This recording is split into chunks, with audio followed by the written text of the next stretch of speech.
Here we are with Peter Quintua, who had a stellar game in tonight's win. Peter, what do you believe were the important points to tonight's victory?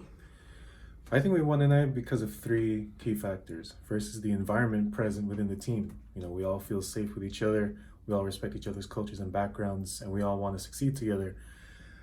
So we try to give each other equal chance to play on the court and show their skills. Second is the approach our coach takes into each practice and game. His inspiration was from a psychologist in the 80s named Howard Gardner, and he implements the theory of multiple intelligences. He recognized that each player on the team has different strengths and can display them in different ways, such as collaborating with players on the court, having a great awareness of the court, and being physically gifted. So he designs practices and plays to allow each of us to shine in our own ways. Lastly, we were successful tonight because of our use of think alouds and great communication during crunch time. Whenever we notice something that could be verbalized, we shout it out so everyone on the court can be on the same page together. Our team is very social and communicative, and I think that's why we got the W today. Why do you think it's important that you were able to outline those factors so easily? I think it's important because it gives our team structure. If we don't have a culture surrounding the team or processes or routines that we go by, the team will be in disarray.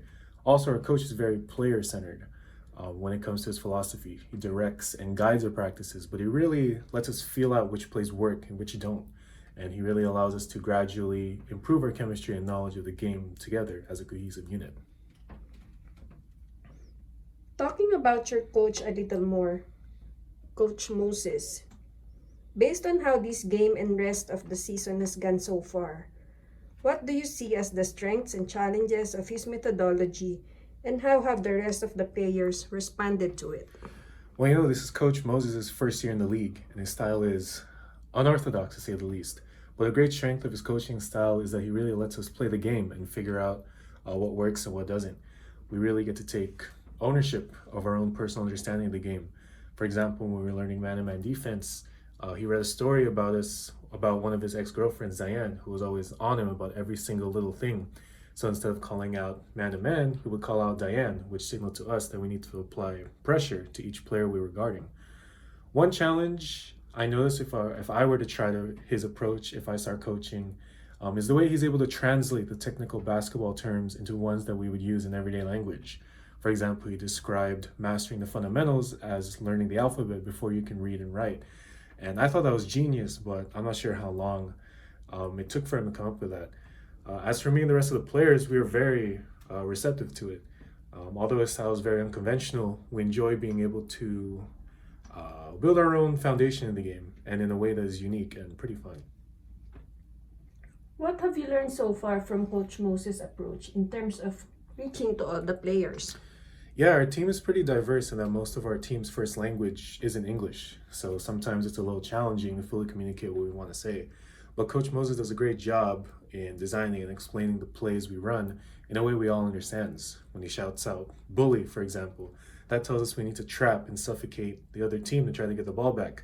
And we were all able to relate to that, as we saw during our school years the way bullies would surround a certain kid and ask for their lunch money. So even though all the players on the team are different, we're able to play the game together. Compared from the beginning of the season to this point, how different would you have answered the first question I asked you about the important points for victory?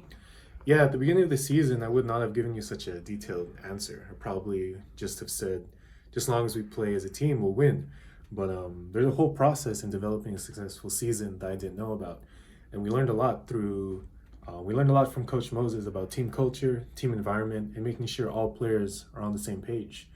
If I were to become a coach once I retire, I'd want to ensure that all my players understand what's going on through different ways I can explain plays and strategies so that the players themselves are building their own knowledge and leading the team.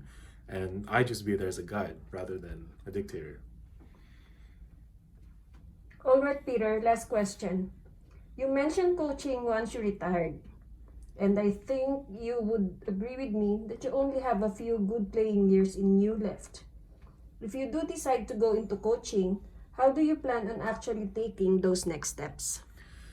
Hopefully, a team will see my knowledge and IQ of the game and give me the chance to coach a team where I can implement some of Coach Moses' methods to reach all the players on that team and be able to lead them to a successful season.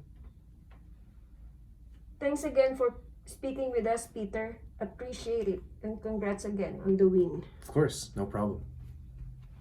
Back to you guys up in the studio.